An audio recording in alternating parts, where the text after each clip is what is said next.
There's a lot of evidence now to show that involving users and carers results in better services, better outcomes, and of course better experience of care. People in other countries look at what we're doing here with admiration. I'm very excited, and I think it really could be taken to sort of new levels and really is a very powerful policy.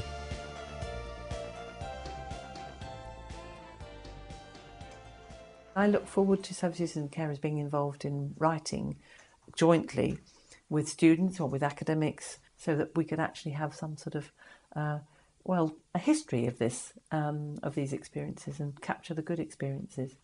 So there's just a number of ways, but I guess I wouldn't like to limit the horizons of our future opportunities. I think there's we will see more joint appointments. We will see more appointments of people who have been service users and carers becoming members of staff.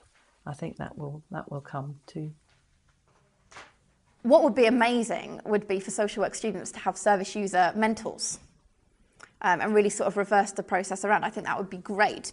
If I'm on a placement working, say for example in forensic social work, to have somebody who's maybe been in prison and has been rehabilitated and come out the other end, to have them as a port of call to ask, well, when you were in this situation, what would have helped you, what would have made this relationship better, that would be amazing to have that. Spreading the groups of service users wider would be, I think, good for us, and continuously planning ways of which to further involve service users and carers. I think it's a challenge for us in the future. So it's always on the agenda. We can never say we're there and that we do it and that we need to rest on our laurels and that's it. It's something that needs to be kept high on the agenda, I think.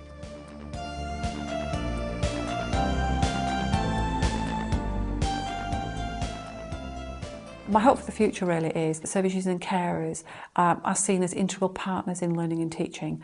It's much more of a strategic plan, that we can offer training and support to people, that the time is there and it's allocated within teaching loads, workloads to support people to be meaningful partners with us.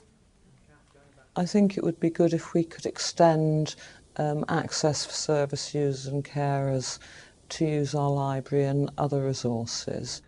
One area I'd like to develop further is that we do a CV and a portfolio session for each service user and carer, so they can opt into this, receiving certificates for attendance, building up a CV.